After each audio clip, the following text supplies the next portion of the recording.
Hello, everyone. Welcome back to another episode of Sober Yoga Girl. I am looking forward to having Daniel Sencier on today's episode. Did I say it right? That's right. Yes. Well done, Alex. Thank you very much. Good to be here. So Daniel is the creator of Sober Inspired Pirates, which is a Facebook group that I think has like 5,000 members in it now. Yeah, about 5.4 thousand now and flying up there. It's incredible. And so we first met in, I think it was like maybe September 2020 when I was looking for new sober Facebook groups to be part of. Came across Sober Inspired Pirates, which is an amazing free Facebook group. And Daniel does an incredible job kind of keeping it active and keeping it moderated and keeping people really engaged. So I think it's one of the best sober Facebook groups out there. And I wanted to have him on the show to kind of learn more about him and his journey. So welcome, Daniel. Thank you. It's great to be here, Alex. And from one hot country in Thailand to another one where you are. Yeah. So you're my first guest, actually, that's on like that side of the world. Like everyone has been, Europe and North America onwards. So you're my first guest and you're in Thailand, which is super cool. Yeah, we have big problems getting moderators for over this side of the world. We could do with more in the Australia, New Zealand bracket, but we're working on that. I saw your post about that the other day, actually. Why do you think that is? I suppose our main base is the UK, and I'm not sure why that is either. It can't be just because I'm from the UK. Second, America, but Australia and New Zealand are just, I suppose, lower populations, but they get up first in the world. And, when I get up here in Bangkok, the only people up are the Australians and the New Zealanders. Yeah. Well, you know what? I actually haven't had any Australian or Kiwi clients at all as part of the sober yoga community. I think I had one intake call with one, and then it just didn't kind of go through. But yeah, majority of people in the sober world seem to be in North America and Europe. So it's interesting that you've kind of noticed that pattern as well in your community. Yeah, that's strange because they're friendly enough people. Yeah. Maybe that'll be our goal to get some on. Yeah. Anyway, can you kind of intro by telling me a bit about yourself, who you are, and how did you end up from the UK and Thailand? Well, because I'm 70 this year, I'll give you the short version because it's a long story, really. Because I was born in London, but I was brought up by my grandmother in Southern Ireland, so I always think of myself as Irish. After school in England, I joined the army. And I've spent time in the military and then as an aircraft engineer. Then I ran pubs and clubs for 20 years. So I've certainly seen the drinks industry from the inside and wasn't too pretty a picture a lot of the time growing up through that. But I ended up in Bangkok because my wife is an international head teacher and we were finishing off in South Africa about 6 years ago, and she said, "Do you fancy living in Thailand? There's a job here." And I thought, well, I said yes, but I thought, well, she won't get it because she's too old. But, sorry, Beverly. But she applied and she got it. And what I didn't realize at the time, in Thailand, it's an advantage to be older. People have more respect for you. You have more credibility. Everything about the job market is better in Thailand if you're older. Whereas in the UK, when you get to 50, you can forget it. And by 60, you're in an old people's home. Yeah, wow. So I didn't know what to do when I arrived in Thailand. So I started a CELTA course and decided to teach English. But then I took up writing and I got a few jobs. And I found that I was far better as a writer than a teacher because whereas a teacher, you have to be up there and answer the questions straight off. Maybe it's an age thing. I'm not much good at that anymore. Whereas with writing, you can take your time. And if you go wrong, you can start again. And it's the final product that's important. And up until COVID, I was making quite a good living out of writing. Wow. And then what with COVID, did writing just, was it an industry that was impacted? Yeah, the job market just dropped for everybody here because Thailand locked down. And to be fair, it was a real lockdown here. And I wrote for a lot of the hotels, the hospitals, Oh, and gotcha. all those budgets just went. Mm, So I went down to very little work, which was lucky at the time because Sober Inspired Pirates was in a huge growth time. right. And if I'd have had to do that work and keep the pirates going, I simply couldn't have. So that's a problem we've got to face soon as work picks up. How do I keep the pirates going and build my work base up again? Oh, the balance. I know what that's like. Yeah, yeah. Yeah. So tell me about how you started drinking and what do you think influenced your drinking habits throughout your life? Wow. Well, being the first 5 years of my life in Ireland, I mean, there's no country in the world that personifies drinking alcohol as well as Ireland does. I mean, have you ever been to a It's country so without an true. Irish bar? I mean, it's everywhere. And there's a tradition in Ireland, well, there is in the part of Ireland I was brought up in, that when you're old enough, you go with your grandfather down to the bogs that feed into the River Liffey. Now, that's where the Guinness brewery draws its water from. So you wee into the bogs there, which drain into the Liffey, and you become forever part of the Guinness. Now, that was at the age of 5. Wow. So I was already embedded into the alcohol culture, Wow. and it just goes on from there, doesn't it? You go into any country, and the drinking culture is so, well, in the 60s, it was stronger still. But everybody, when I was young, either smoked, drank, or both, usually both. And if you didn't, you were some kind of a freak. So I was drinking from the very earliest of ages, and have done right through life. I mean, I drank my way through military life. I can't remember most of it. God knows Wow. how they trained me as a soldier. Uh, but yeah, it's always been there, and that's the problem for people in the public now. It's getting away from that culture. It's almost impossible. You know, during lockdown in the UK, alcohol was considered an essential item. Yeah. You're on a loser, aren't you? Straight up. And I heard that like the alcohol, I read the statistics in the UK, like alcohol sales jumped 50% Yeah, the first week of lockdown. that's right. Yeah. And same in America, Australia, all those cultures, alcohol sales went through the roof. And here in Thailand, it was opposite. They're not great drinkers, and alcohol was banned for 2 months, which most of the expats really suffered during that time. I think they were at home trying to brew their own. Sounds like my time in But Kuwait. yeah, but yeah, it's everywhere, isn't it? I was even listening to the radio the other day. They were trying to make out that in a very artistic way how wonderful it will be when the golden nectar returns. You know, we're doomed trying to stop people drinking. We're just going to concentrate on the people who want to. Seriously. Yeah, yeah, exactly. So tell me about how did your drinking escalate over time? Um,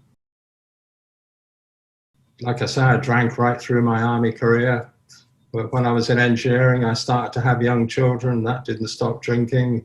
I was never a drunk as such, not the stereotypical drunk, but there was always drink there. And you get different types of drink. Some drinkers turn to falling asleep, don't they, when they've had too much drink. Some start to get really punchy and want to hit everybody in sight. I was lucky. I was the type that fell asleep very quickly. And if I drank too much, I'd be sick. And I knew how much I could drink. So it was almost like a mechanism in my body that said to me, look, I'm going to look after you because there's no way you can drink too much. But you've probably seen yourself, people in bars knocking back the shots one after the other Oh, and doing it absolutely. all night. And you think to yourself, my God, how do they do it? And they're still standing and still laughing and singing and dancing. I guess the damage is going on inside there, but I used to envy those people in a way because they could go all night on the drink, but I don't now. I'm still around. Yeah. So yeah, it escalated on up. I think I was 55. I don't know why, it was just a bit of a milestone in age, you know, when I thought to myself, I wonder what it'd be like to be a non-drinker. Wow. Because I couldn't remember. I just thought, wow, you know, curious, non-drinker, what would that be like? And I read Alan Carr's book at the time. Mm-hmm. And I thought, well, I thought too long because it was another 10 years before I took any action, you know? Wow. I was well into my 60s when I thought, I'm going to have this golden year because I just want to know what it'd be like. And in 2016, well, 2015, I'd already tried 30 days alcohol free and then 90 days. But I really struggled with those because 30 days, there was always that, God, I can't wait to get to the end of 30 days to have a few drinks. And it was the same with 90 days, really. But the year was much easier to do because it was so big, you know? I went into it really confidently and didn't drink all that year. And it was just fabulous being a non-drinker. You know, that was my golden year. And that was the year I started the Pirates as well. Wow. You know, that's interesting because I often hear the advice, or I say to people, you know, it's easier to take it little by little, you know, like give it a month, give it, you know, 2 months, rather than say a big thing like I'm not going to drink for a year, or I'm not going to drink forever. And it sounds like for you, the year was actually easier. And it just kind of shows how, like, you know, people can quit in all different ways. There's all different shapes and like sizes of doing this. But like for me, 1 year would be like, oh my God, I could never have committed to that. Right. And so that's really interesting. And you're right, because everybody is different on this journey. Everybody is so different and copes in so many different ways. And that there's no one size fits all in this. It's in your mind, it's how you deal with it, how you interact with other people and take in their advice. It's such an individual thing. You've got to find out what works for you. Mm-hmm. Absolutely. So tell me about, well, you kind of mentioned, you know, at age 55, you started thinking about quitting, and then it was age 65 when you decided to actually take action on it. But can you tell me more about, like, what was it that made you curious about taking a break from drinking? I suppose I'm curious to have all the experiences in life. That's why I've traveled so much and done so many jobs, and I think the first time was when I saw 1 year no beer. Mm-hmm. I remember that logo stuck in my mind, and I thought, 1 year no beer. I wonder what that would be like. And I inquired, and I actually joined 1 year no beer at the time. I had a bit of a fallout with them, unfortunately, because I wanted to, there was things in the group at the time that I didn't agree with, and I was trying to change things within the group, which was a bit naughty of me, because if you're in someone else's group, you shouldn't do that. If people try and change my group, they don't last very long. But, you know, we all welcome input, but don't try and change us from what we are to something you want to be. Mm-hmm.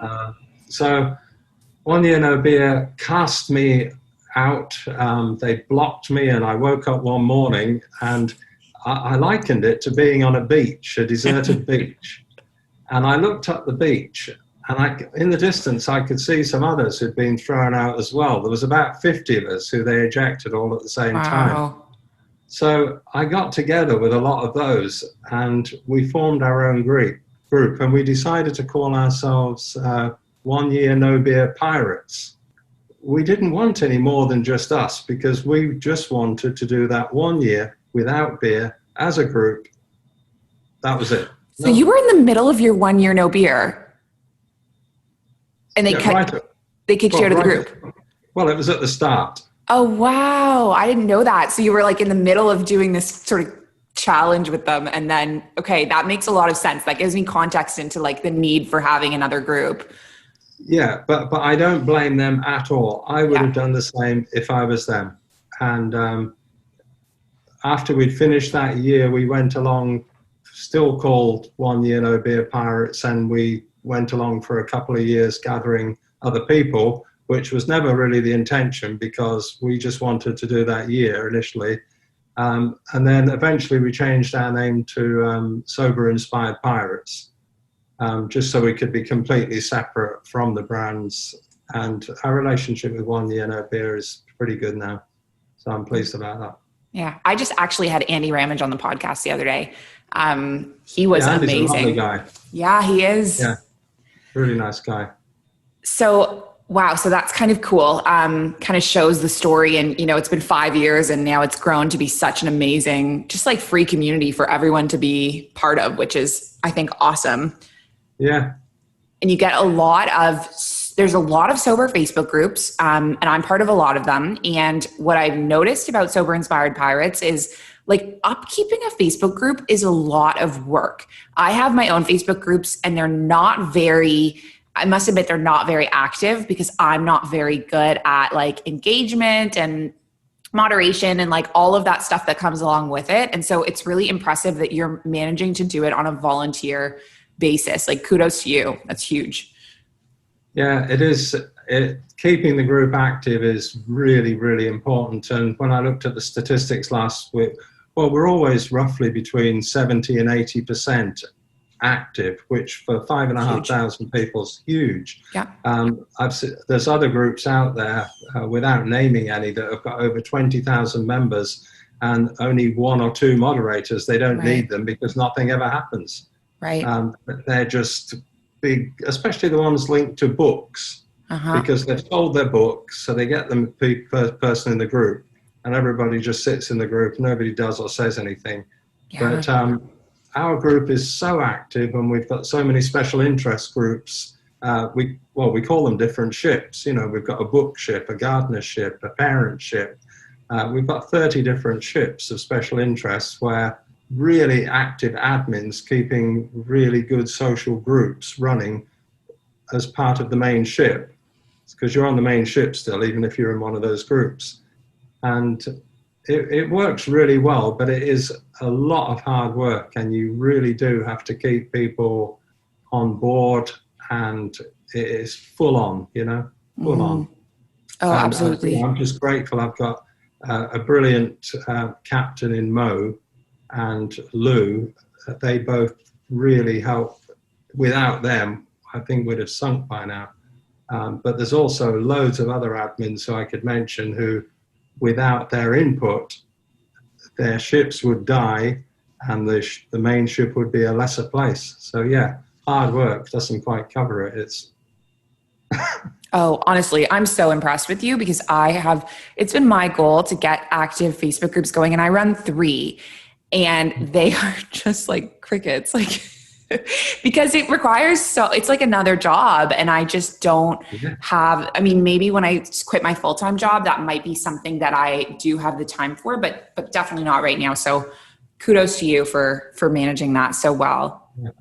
Thanks, Alex. So are you alcohol-free now? Right. That's a really good question, because I'm a vegetarian, but not a vegetarian, right? Mm-hmm. So I don't like the idea of eating meat. You'll see where this is going in a minute. But if there's meat in my food when I'm out having a meal, it doesn't bother me. Now, I'm the same with alcohol now. If I thought I could never have another drink for the rest of my life, it wouldn't work for me. I would immediately think, no way. Who are you to tell me, even speaking to me, you can't stop me from drinking if I want to. And I've got this constant battle with this imaginary person. So when the waiter brought a complimentary drink at the end of a meal last week and gave it to everyone else at the table, I drank it as well. Mm-hmm. Now, it was alcohol. Big deal. I can drink it if I want. When I was in Japan 3 years ago, I had a glass of sake. I was terribly ill afterwards, but there's no way I was going to Japan and not trying sake. Yeah. Yep. So I'd like to think of myself as alcohol free, but I'm also free to do what I want, and I do what I want every day, and that usually 99 times out of 100 does not include any thought or having alcohol. But I never put that pressure on myself that I say I will never drink again. I'm a non-drinker. look at those people they're drinking, how terrible they are. I'm just one of them, you know? Yeah. So yeah, like we said at the beginning, different ways for different people, but that's the way I handle it. It works for me, but I won't go over religious on it. Yeah. And you You know know, what? if I buy a mouthwash and it's got alcohol in it, so what? Yeah. And you know what? I like that because it shows, I actually posted on my Instagram the other week. I don't know if you would have seen it, that I've actually had 2 beers in the time that I've been sober. And so I think it's like, it's not one size fits all. And it's like, you're showing that you have done what you set out to do, which is like you had one complimentary drink and you're not over drinking, you're not binging, you're not making that an excuse to like, I'm going to drink all the time now. And so I say like everyone's journey is totally different. And it's doesn't make you any less of like one of the pirates because you like had a drink of sake, Yeah, that's right. And if you ask me to guess at how many of the 5,500 pirates drink alcohol now, I would probably say quite a large percentage, because most of them are still on that journey of cutting down, giving up. Right. But they're certainly not 5,500 sober pirates. Mm-hmm. Absolutely. No, and it's like a sober curious. I've actually been thinking a lot about kind of reworking because I call us sober girls yoga. And sometimes people hear that as like, I can't be part of this because I'm not sober. And I've been thinking a lot about, rebranding it sober curious, just so that it's more inclusive, because as you say, we have 50 women active as part of the challenge, but I would say probably at least maybe 10 or 15 of them have been, starting and stopping and experimenting and that makes them, we're all part of this bracket of people that are trying to change our relationship with alcohol. That's it. It doesn't matter who has more days. It doesn't matter who's been completely sober the whole time. We all want the same goal. Yeah, exactly. That's why we went for Sober Inspired Pirates. It's one of our admins, Mary, came up with that name. Because that was the initial SIP as well. Love it. So Sober Inspired Pirates, that doesn't, we're sober inspired. That's it. Yeah. Love it. So in the time periods that you have been alcohol free, what have been the main benefits that you've experienced? The main benefit I like is just having a clear mind all the time, all day, and going out in the evening without. I remember once you have for me anyway, once I had the first drink, there'd be a kind of a haze that'd start to, hard to describe, it's almost like you've had an anesthetic. And I just love being clear. Like I used to like the feeling of having a head full of alcohol, I now like having a head full of clear. And so that's the main thing. Sleeping better. Sure, it's so easy to sleep now. I could sleep forever. That's probably a bad thing to say. But generally, better health all round. I suffered quite bad with eczema. That's better as well. It's not having to worry when the shops are going to close because are you going to be in time to buy this bottle that you need on the way home. In Thailand, they have set times when you can and can't. And a lot of my friends they're always looking at their watches thinking, will I be on time to get to the supermarket before the alcohol I remember that window feeling. comes down. Yeah. But I can honestly say that there wasn't anything bad about not drinking. It was all good. Yeah. So, it's a win-win-win-win-win. And for the people around you as well, for your family, for your kids, it's just a win. Big win. I've heard it said before, I don't know who it was that originally said this, but there's this quote that goes around the internet that no one ever regrets quitting alcohol. Like I've never met a person who was like, oh, I really wish that I kept drinking. Everyone's like, oh, it was the best decision I ever made. Yeah. Same with drink and smoke. Yeah. But yeah, it's a good move, and it's one that so many people on our ships are so glad that they made. They put little testimonies up sometime. It's wonderful to hear just how much their lives have changed and how pleased they are with themselves. Yeah, absolutely. So what is your kind of vision for Sober Inspired Pirates in the long term? What do you want it to become? That's a really difficult one, because we've covered some of that already, Alex, in Yeah. that we talked about if the initial intention was to be so small, only a small group of us, and I never intended it to grow big. And as it grows big, it takes so much time. And because of COVID, I've been lucky with time. But the other thing that annoys me, I remember a couple of years ago, I was talking to, you said you were talking to Andy from One Yeah. Year No Beer.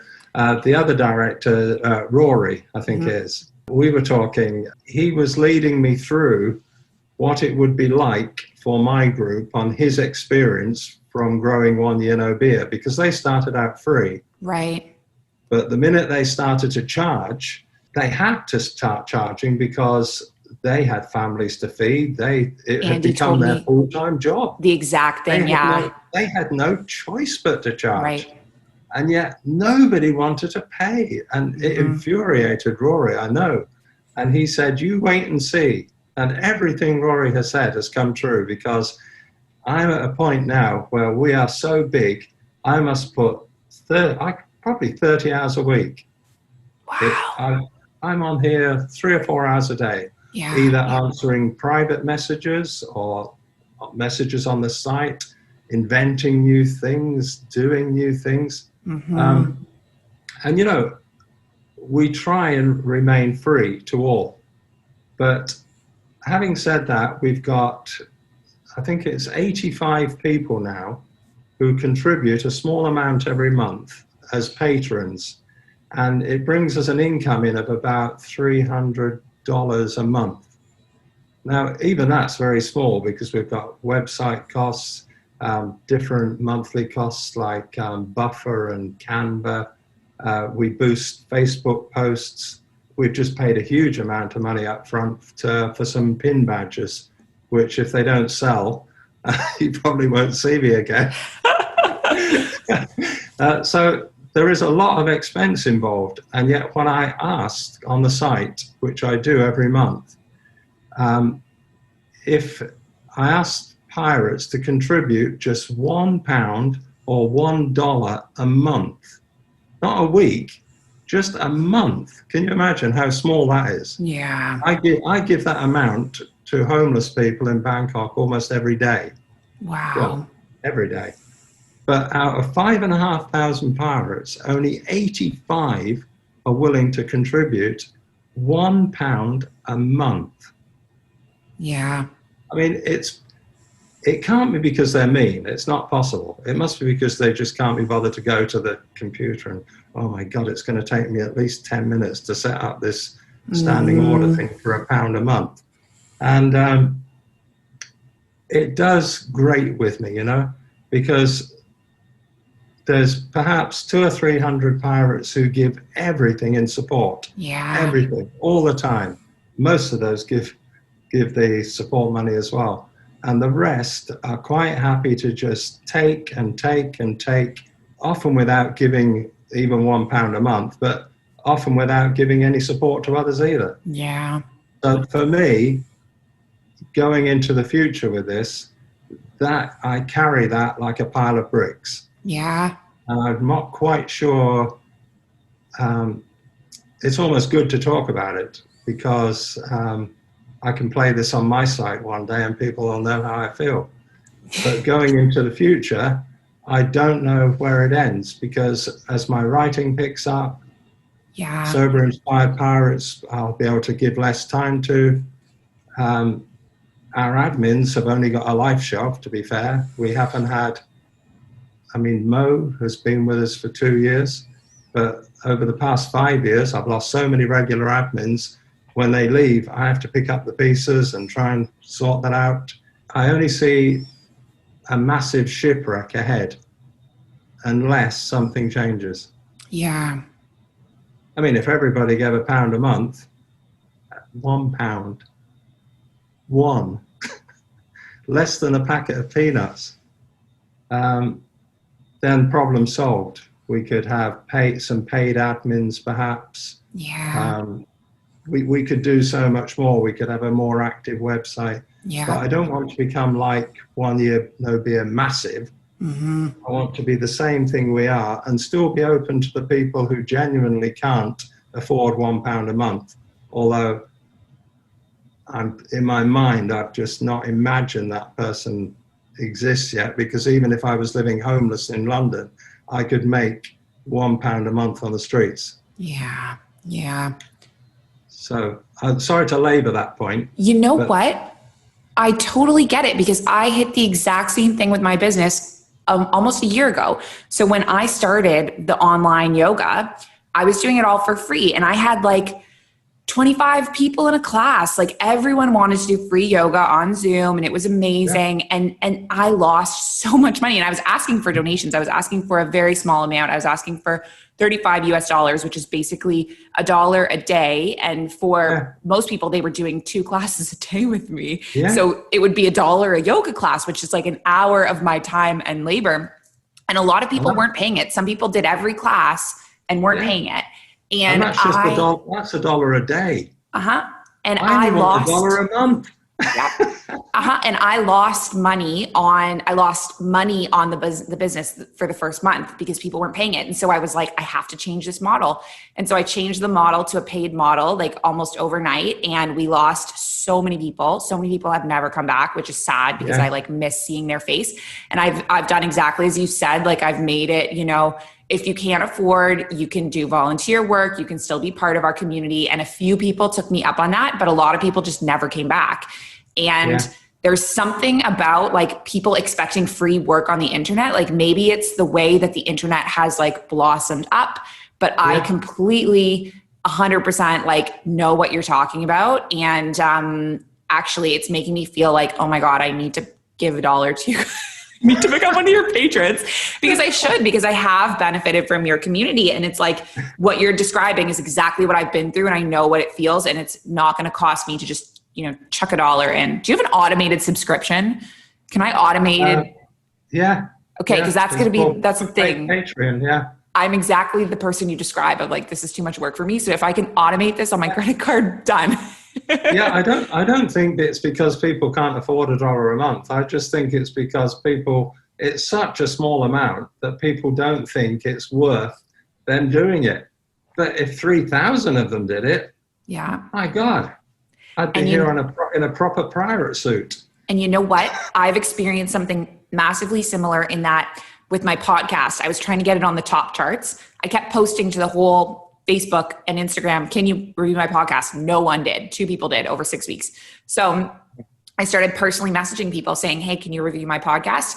Within a week, we hit the top charts, which is so crazy. And so it shows, sometimes these public things of like, can you guys contribute? Can you be part of this? They just fall on deaf ears. But when you start personally connecting with people, within a week, we got 70 reviews, and we only had 2 up until that point. And it shows how, people think that their little input is not going to make a difference. But if everyone did it, there you go. So it would save Sober Inspired Pirates. Because, at the moment, I'm a great believer in now. And now everything is fine. Mm-hmm. But in a year's time, let's see where we are. Yeah. So what advice would you give to someone who wants to quit alcohol? Well, first, you've got to want to drink, to quit alcohol. And that usually comes over quite a long period of time for a lot of people, and a lot of bad personal circumstances. The first thing I do is pick up a good book on the subject. I chose Annie Gracer's This Naked Mind. Mm-hmm. I think that's a great start for people, but it's not for everybody. Some people suit certain types of books, but there's probably 100 at least different similar books out there now, and maybe one or two of those will suit you. But I would start the support book first before you even try and give up. Because if you go for the willpower method, it's almost always going to fail, because willpower runs out and it won't work for you. I'm pretty convinced of that. So go for a good book first, and then join a group like ours. But it's got to be an active group. It's no use just joining a group where everyone just joins and they all sit there wondering when the next person is going to speak. It needs to be a really active group where you'll get a lot of support. Even if it means paying a little bit for that. Yeah. And then the thing that helped me most of all was helping other people. Because by helping other people, you help yourself so much. Yeah. You know, that was the big, if you want a biggie, that's it. Help other people. It's the same when you've got depression. If you've got depression, there's no better help than going out there and helping other people who've got depression, because you can almost laugh about it together. So those would be my very big tips. And it might not be an easy journey, but it's so worth it in the end. So worth it. That's it, really. You know what? I love what you said about helping others, because I've asked this question to a lot of people, what advice would you give? And no one has actually said that in their advice, but the majority of guests that I've had on the show have helped others in some way. And, even for me, it was like, that became a huge part of my sobriety, was first contributing on these private Facebook groups, like 1 Year No Beer, sharing, inspiring people, motivating them, writing my testimonial, and then just like giving back and, starting my own program. And you're so right in like, that has kept me on this path. And so, you don't have to go out and like start your own organization per se, but like be part of one and contribute to it in a way that, when you help others, you help yourself. Yeah, you do. Absolutely. It's a huge point. All right. Before we finish, I want to ask you some quick, fun questions, some either ors. Okay. Are you up for it? Yeah, why not? I can always dive under the table. They'll just be fun ones. Okay. Coffee or tea? Coffee. Sunrise or sunset? Sunset, just. Did you Backstreet Boys or Spice Girls? What? Did you guys I was going to ask, did you have Backstreet Boys and Spice Girls in Europe? Do you know those bands? Or maybe I'm just too young. They're from like the 90s. I've heard of Spice Girls. You haven't heard of the Backstreet Boys? Oh yeah, sorry. Backstreet Boys, yeah. Maybe that's not a good question. It was the accent that did it. I've completely misunderstood the first part there. Backstreet Boys. Backstreet Boys, yes, they're my favorite too. Okay, swimming or bike riding? Swimming. Swimming. Because when I was 12, I drowned and I was revived, brought back to life. And I was terrified of water, and I didn't learn to swim then until I was about 40. Wow. And now I love swimming. Wow. Because I missed out on it all my life. But if you want, drowning is a pretty good way to go. I thought it would be scary, but under the water, once you take that big breath of water in and your lungs stop struggling, it's just a heavenly place. My face. No, seriously, if you talk to anyone who's drowned, it's not a bad experience. Wow.